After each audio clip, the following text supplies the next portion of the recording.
ओम नमः शिवाय। आज सोमवार के दिन हम 16 सोमवार व्रत कथा सुनेंगे।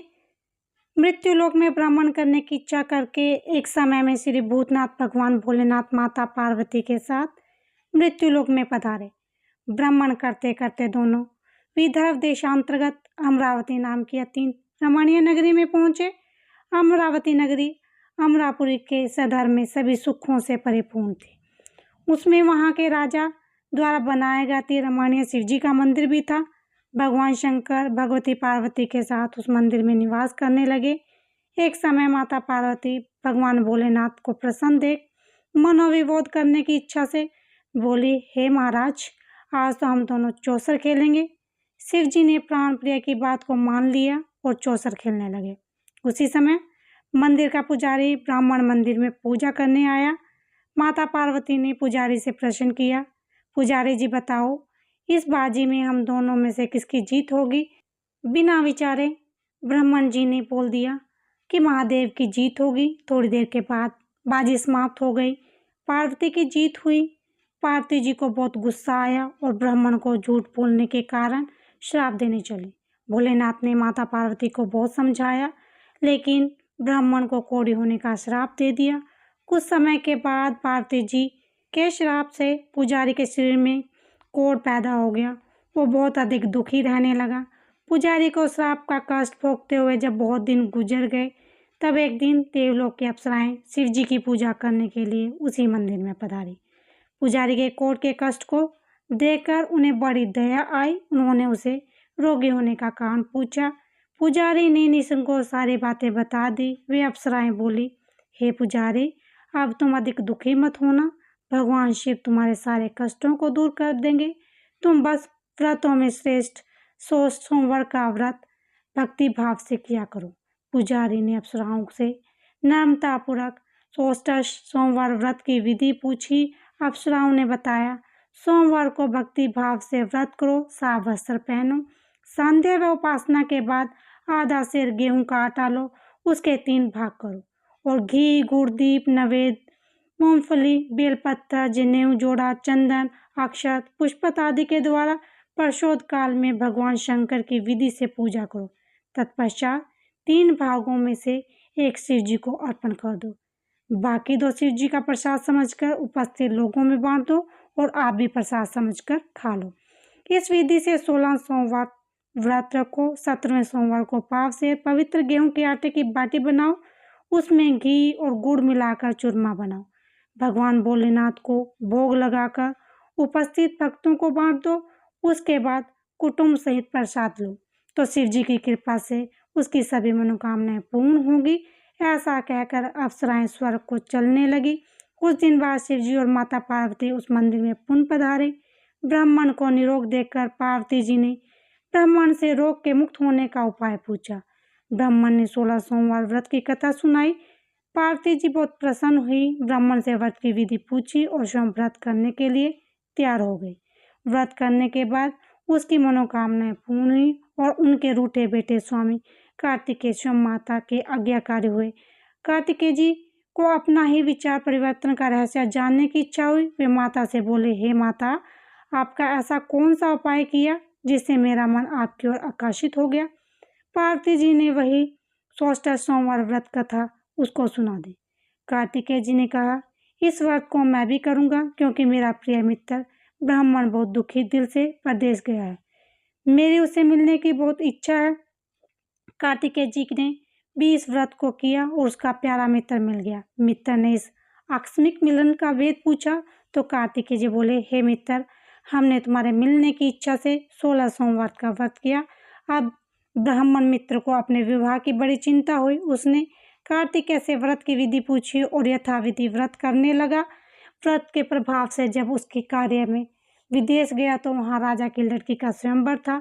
राजा ने प्रण किया था कि जिस राजकुमार के गले में जब हथनी माला डालेगी, मैं उसी के साथ अपनी प्यारी बेटी का विवाह कर दूंगा। शिव जी की कृपा से वह ब्राह्मण भी स्वयंवर देखने की इच्छा से राजसभा में एक और बैठ गया। नियत समय पर हथनी आई और उसने जयमाला उस ब्राह्मण के गले में डाल दी। राजा ने अपनी प्रतिज्ञा के अनुसार बड़ी धूमधाम से अपनी कन्या का विवाह उस ब्राह्मण के साथ कर दिया। ब्राह्मण को बहुत साधन और सम्मान देकर संतुष्ट किया। ब्राह्मण सुंदर कन्या पाकर सुख से जीवन व्यतीत करने लगा। एक दिन राजकन्या ने अपने पति से प्रश्न किया, हे प्राणनाथ, आपने ऐसा कौन सा भारी पुण्य किया था जिसके प्रभाव से अत्रि ने सब राजकुमारों को छोड़कर आपका वर्ण किया? ब्राह्मण बोला, हे प्राण प्रिय, मैंने अपने दोस्त कार्तिकेय जी के कथनानुसार 16 सोमवार का व्रत किया था। इसके प्रभाव से मुझे तुम जैसी रूपवती पत्नी की प्राप्ति हुई। इस व्रत की महिमा सुनकर राजकुमारी को बड़ी हैरत हुई। वह भी पुत्र की कामना करने के लिए व्रत करने लगी। शिव जी की कृपा से उसके घर में एक अति सुंदर, सुशील, धर्मात्मा और विद्वान पुत्र उत्पन्न हुआ। माता और पिता उस देव पुत्र को पाकर अधिक प्रसन्न हुए और उसका लालन पालन बड़ी अच्छी प्रकार से करने लगे।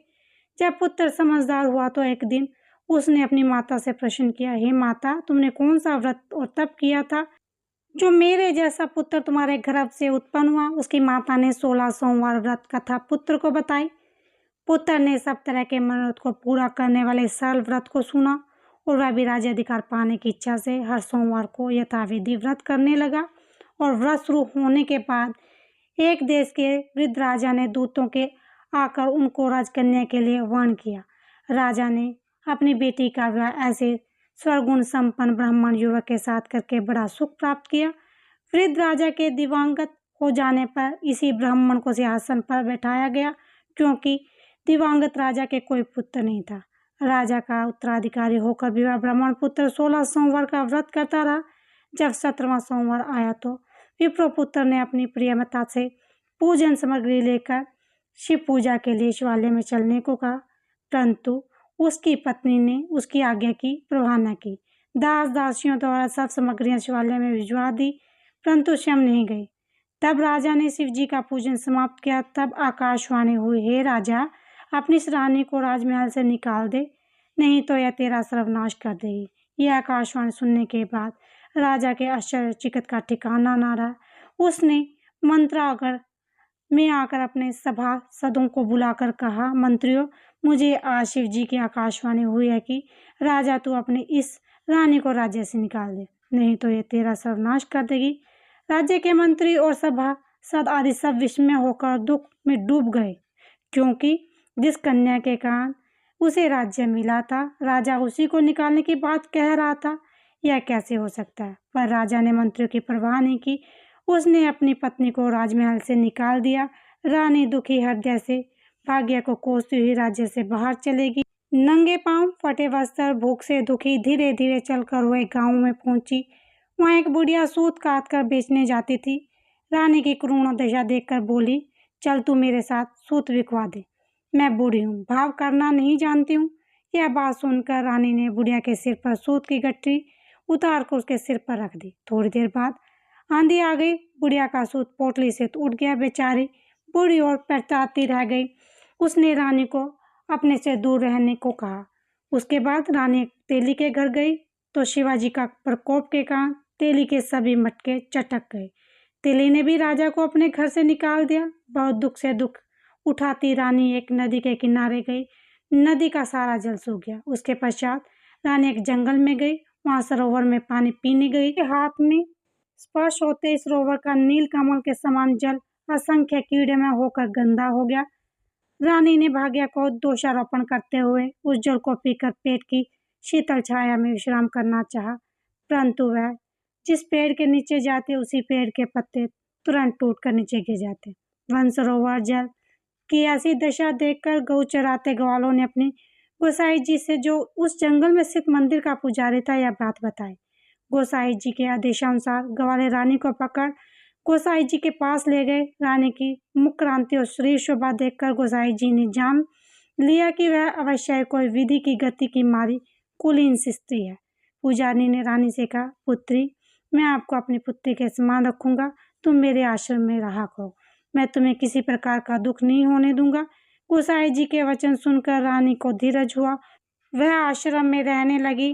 रानी जो भी भोजन बनाती उसमें कीड़े पड़ जाते, जल भर लाती उसमें भी कीड़े पड़ जाते। रानी की यह दशा देखकर गोसाई जी बड़े दुखी हो गए और रानी से बोले, हे पुत्री, तुम्हारे ऊपर कौन से देवता का प्रकोप है जिससे तुम्हारी ऐसी हालत हुई है? पुजारी जी की बात सुनकर रानी ने शिवजी महाराज के पूजन का बहिष्कार करने की बात बताई तो पुजारी जी शिवजी महाराज की अनेक प्रकार की स्तुति करते हुए रानी से बोले, पुत्री तुम जब मनोरथ पूरा करने वाले 16 सोमवार व्रत करो, उसके प्रभाव से इस कष्ट से मुक्ति हो जाएगी।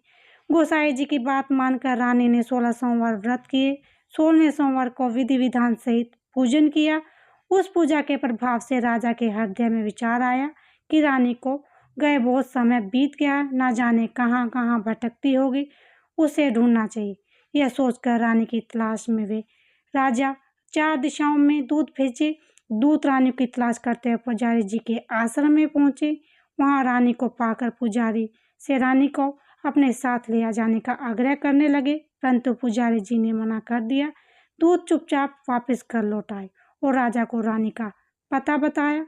रानी का पता पाकर राजा पुजारी के आश्रम में गए। पुजारी से कहा, महाराज, जो देवी आपके आश्रम में रहती है वह मेरी पत्नी है। शिव जी के प्रकोप के कारण मैंने उसको त्याग दिया था। अब मैं भोलेनाथ की कृपा से उसे लेने आया हूँ। कृपा मुझे अपनी पत्नी को साथ ले जाने की आज्ञा दे। यह सुनकर गोसाई जी बड़े प्रसन्न हुए। उन्होंने रानी को राजा के साथ चलने की अनुमति दे दी। राजा बड़ी प्रशंसा से रानी के महल में लेकर आया। सारे राज्य में उत्सव मनाया गया और चारों तरफ प्रशंसा की लहर दौड़ गई। सारी प्रजा ने अपनी रानी को आने की खुशी पर बधाइयाँ दी। राजा और रानी फिर नियमपूर्वक 16 सोमवार व्रत का पालन करते हुए बहुत समय तक आनंदपूर्वक भूलोक पर निवास करते रहे। अंत में दोनों को मोक्ष की प्राप्ति हुई। इस प्रकार जो भी मनुष्य 16 सोमवार के व्रत को श्रद्धापूर्वक करता है, उसकी सभी मनोकामनाएं भगवान शिव जी की कृपा से पूर्ण होती हैं, उसे मोक्ष की प्राप्ति होती है। बोलो शिव शंकर भगवान की जय।